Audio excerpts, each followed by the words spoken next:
with David Muir.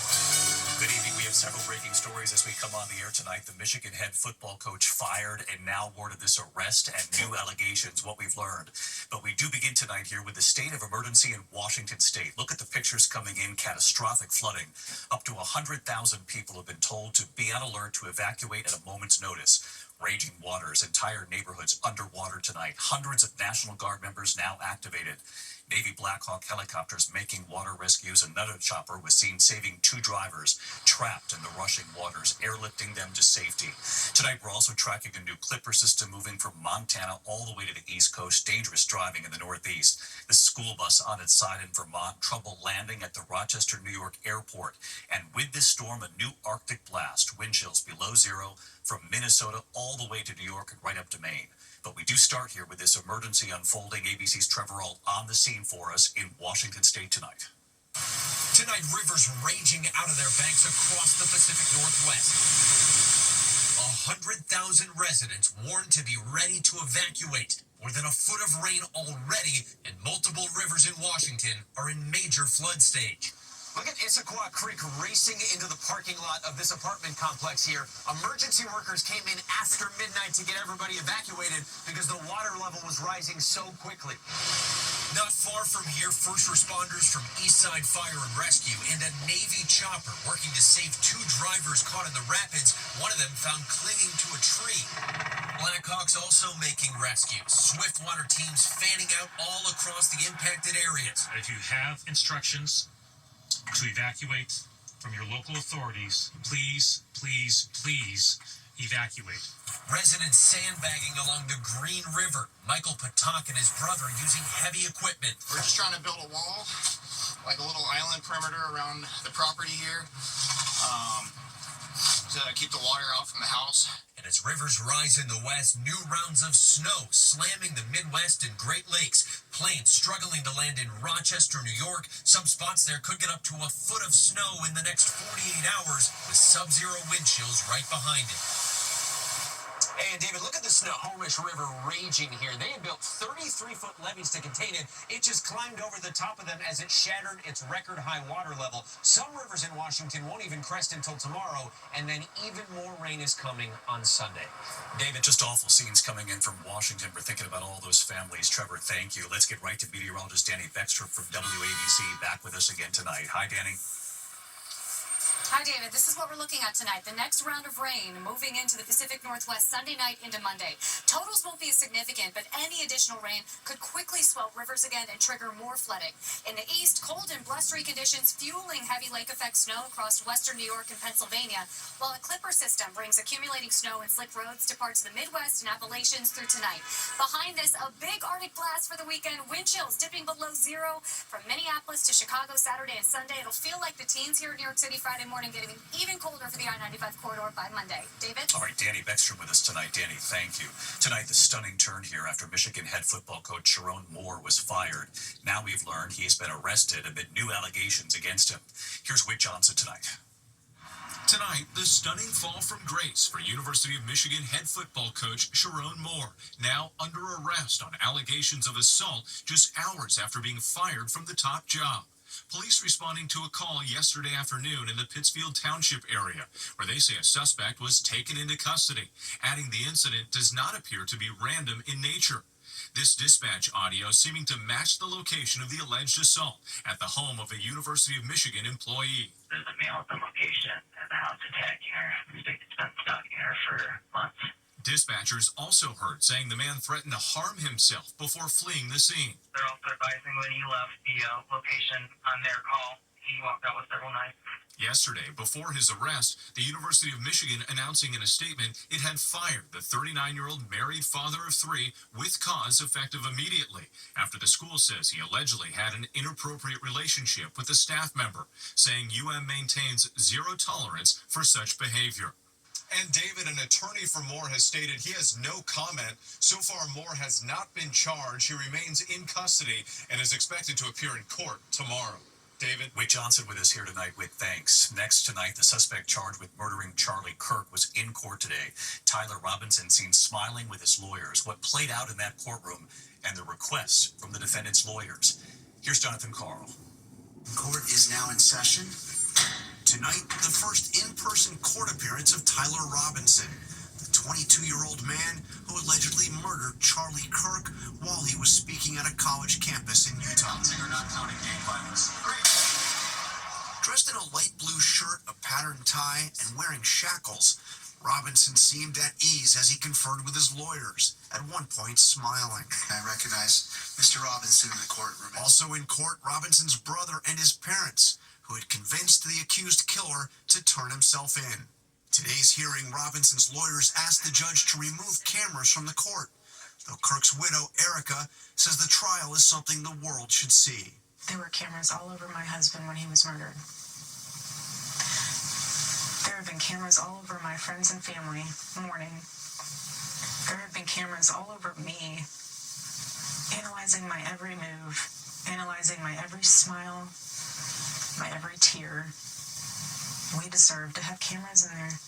The judge hasn't ruled yet whether cameras will be allowed in court once the trial begins. Tyler Robinson has not yet entered a plea. Prosecutors say they intend to seek the death penalty. David? John Carr reporting tonight. Thank you, John. This evening, 24 hours after U.S. forces seized an oil tanker off the coast of Venezuela. Tonight, the Trump administration says it has sanctioned 6 more tankers. Are they planning to seize even more?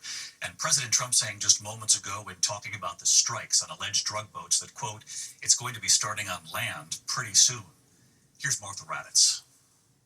Tonight, extraordinary new images released of the seizure of the oil tanker Skipper off the Venezuelan coast, with more seizures possible.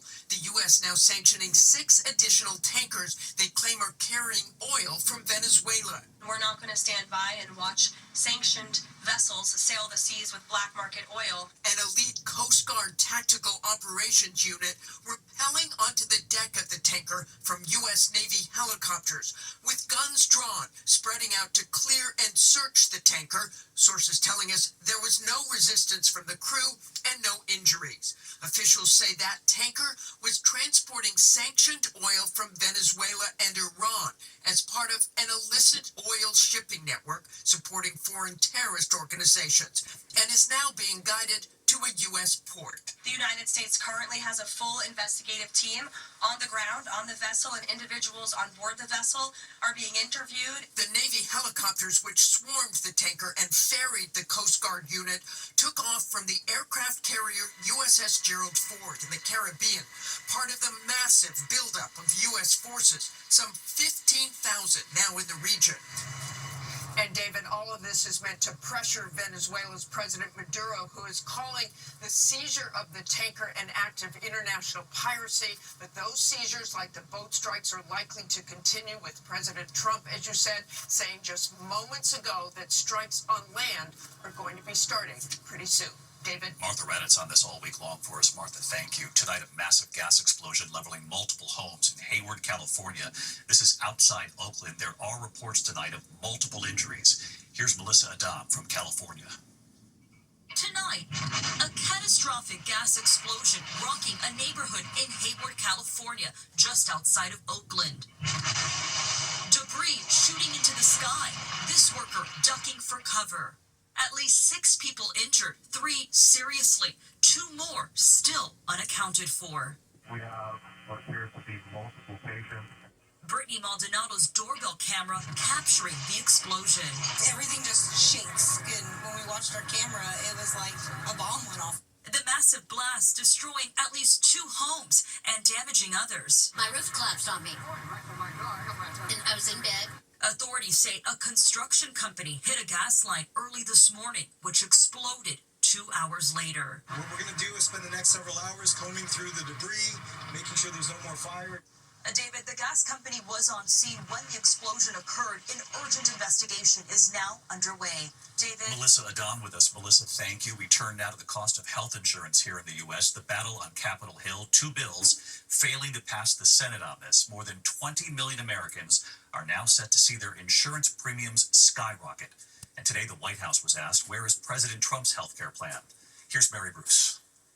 Tonight, more than 20 million Americans are all but certain to see their health care insurance premiums soar at the end of the year after Senate Republicans blocked a move to extend Obamacare subsidies. After this, we'll not have time to try again.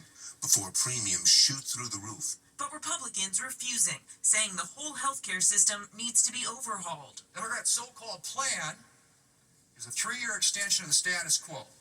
No reforms, no revisions, no rethinking of the way that Obamacare works. Bring down the cost of healthcare. But Republicans still have not agreed on their own healthcare plan, and President Trump hasn't released a plan of his own. During last year's campaign, he said he had, quote, concepts of a plan. The president is working with his healthcare policy team here at the White House, as well as Republicans on Capitol Hill, to find a solution. But these subsidies are expiring at the end of the year, so what is the plan, and what is he going to do to put this in place in the next 2-3 weeks? You'll hear more from the president and from the White House on that very soon. Anxiously waiting in Kanab, Utah, Stacy Cox and her husband, who are expecting their monthly insurance premium to soon quadruple from $495 to more than $2,100. If those credits aren't extended, we don't have health insurance. We can't afford it. And tonight, David, still no clarity on the president, and Republicans in Congress are still far apart on this matter, and they're supposed to be leaving for the holiday at the end of next week. David. All right. Millions of Americans watching this. Mary Bruce at the White House, thank you. Tonight, for the second time, a federal grand jury in Virginia refusing to indict New York Attorney General Letitia James for alleged mortgage fraud. It comes about a week after another grand jury also rejected charges. A federal judge dismissing the original indictment last month, ruling President Trump's hand-picked U.S. attorney had been unlawfully appointed. The indictment against former FBI Director James Comey was dismissed on the same grounds. We turn tonight to heart-pounding images 15,000 feet in the air, a skydiver's parachute accidentally opening early, leaving him dangling from the tail of a plane. Other divers were then told to jump, and what the dangling diver then did. Here's Will Reeve. Tonight, this terrifying moment captured mid-air, a skydiver dangling from a plane by their parachute at nearly 15,000 feet. The skydiver on board this small plane back in September, about to attempt a group jump over Australia's Tully Airport. Watch as this skydiver leaves the plane, clearing the way for the next one to step out. But as that second skydiver exits, their reserve parachute flies open. Watch closely as the parachute's handle appears to snag on the plane flap. The orange reserve parachute deploying, dragging that skydiver backward, then wrapping around the plane's tail, the skydiver hanging from its lines. That other skydiver sent flying, but deploying their parachute. With the plane now damaged, some of the remaining skydivers ordered to jump. That stranded skydiver using a knife to get free, releasing the main parachute before landing safely with minor injuries. The aircraft returning to the airport, a piece of that reserve parachute still attached to the tail. David, the final report from Australian authorities said that carrying that knife likely saved that skydiver's life. David? Wow, just extraordinary images. Will Reeve tonight. Thanks, Will. Tonight, Indiana Republicans rejecting President Trump's push to redraw that state's congressional district map. State senators voting down the plan that would have likely created 2 more Republican seats. The president has urged Republican-led states to redraw congressional districts to favor Republicans in the lead-up to the midterms. Texas has created a new map, hoping to add 5 Republican House seats. In response to Texas, California voters passing Prop 50 to redraw their map, possibly giving that state more Democratic seats. When we come back on this busy news night, we're tracking a major measles outbreak. Much of this outbreak has been traced to a church. We'll have more. In New York City at this hour, we have learned a bus has slammed into scaffolding in Midtown Manhattan. Emergency crews are on the scene. Pittsburgh Steelers star linebacker T.J. Watt has been hospitalized tonight. What we've learned about this. Also, remembering an actor known for many roles, including The Marvelous Mrs. Maisel. The actor was hit by a car. We'll have more in a moment. And later tonight, our Made in America Christmas. Christmas now 2 weeks from tonight. So this evening here, from T-shirts to leather boots to handmade pottery, all there in time for Christmas. And what's happened now after last night's report? You gotta see this. We'll be right back. Tonight in New York City, the images coming in, a bus slamming into scaffolding and hitting a building in Midtown Manhattan. This is on East 41st Street between Lexington and Park. 41st Street is now closed. At least one person rushed to the hospital. No word at this hour on the extent of the injuries. In South Carolina, state health officials tonight say a measles outbreak there is accelerating. Now 111 cases, 35 more in the last week or so. 254 people in quarantine after being exposed. Authorities say most of these new cases have been traced to a church outside Spartanburg. Health officials tonight continue to urge people to make sure their vaccinations are up to date. When we come back tonight, Pittsburgh Steelers star linebacker TJ Watt has been hospitalized, what we're learning, and an actor hit and killed by a car being remembered tonight.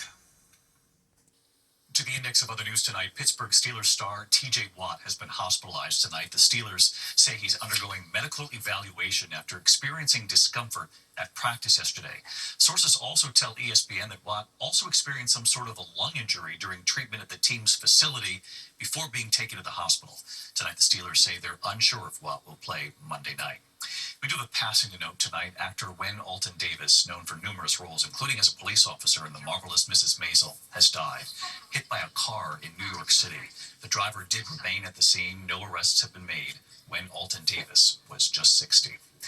When we come back here in the broadcast tonight, our Made in America Christmas, 2 weeks to go until Christmas, and 3 great new ideas tonight. They say that you can get them there in time, so we'll go down the list in a moment here. Finally tonight here, it's hard to believe, but Christmas is 2 weeks from tonight. No pressure. And don't worry, small businesses across this country are ready to come to the rescue. Tonight, 2 weeks to go until Christmas, and we're still going too. This December alone, Nevada, California, Georgia, North Carolina, New York, Pennsylvania, the potato farmers in Idaho, and those sunglasses made in Massachusetts. Tonight, we take you to El Paso, Texas. Lucchese Bootmaker, the Lucchese family coming to America from Italy in 1882, setting up shop in Texas, and this is their factory now. Oh, hey, David. Oscar Sanchez, Director of Manufacturing, Follow me. taking us to the floor. Here in El Paso, our incredible artisans make every boot by hand. A high five. They tell us 200 workers touch every pair of boots before they're finished. He shows us one of their best-selling boots. They say made from alligators from Louisiana. This one is in our signature color, black cherry. And as always, handmade right here in Texas. Made in Texas. In Gray, Maine, outside Portland tonight. Look up at that window. It turns out everyone knew Made in America was calling. Hi, David. Husband and wife Kristen and Joe Camp and their company, Campfire Pottery. All of our pottery is handmade by our team right here in America. Kristen shows us 2 holiday favorites, starting with something beautiful to hold your olive oil, your salad dressing. The oil cruets, which we have in multiple colors and shapes, as well as our refillable candle. Meantime, Joe burning the midnight oil, filling the molds, filling orders for Christmas. The fresh molds carving away the excess. Monica making the candle holders and the lids, each one hand-dipped and glazed. And just watch Kristen and what she does with this clay. Shaping it, flattening it, working it into a bowl. Joe with the bowls, fresh from the kiln, each one ready to go under your Christmas tree. At Campfire Pottery, they tell us tonight they still can get it to you in time. Merry Christmas, David. And in Nashville, Tennessee tonight, the company Imogene and Willie. Hi, David, from Imogene and Willie. Jackie Berkeley with their American-made t-shirts. They call it the Cotton Project. We're so proud to have produced this fabric from cotton that's been regeneratively farmed, ginned, spun, sewn, all within 400 miles of our home here in Nashville. The cotton from Martin Farms in Cortland, Alabama. Hello, David. Mark and Martin, 7th generation. They love knowing American cotton is behind those t-shirts. We're glad you're featuring an American farmer. We're proud to be part of Imogene and Willie's Cotton Project. The cotton spun into yarn at Hill Spinning Mill in Thomasville, North Carolina. The signs are everywhere, made in the USA. The t-shirts sewn in Tazewell, Tennessee, outside Knoxville. Dignity Apparel. 3 states in all, workers in Tennessee, Alabama, North Carolina, all part of these t-shirts. So many faces, so many hands, hard at work in Tennessee, Alabama, and North Carolina. At the company, they employ 90 workers and counting. Hi, David, from Imogene and Willie. Tonight, they're all ready to get it there for Christmas, including those Randolph frames. I want to see the pair that the fighter pilots are wearing. Not bad. Tonight, they tell us hundreds of orders already since our report last night. The flags in that Randolph, Massachusetts factory say it all, and so do the workers. And we'll keep going straight through Christmas. Good night.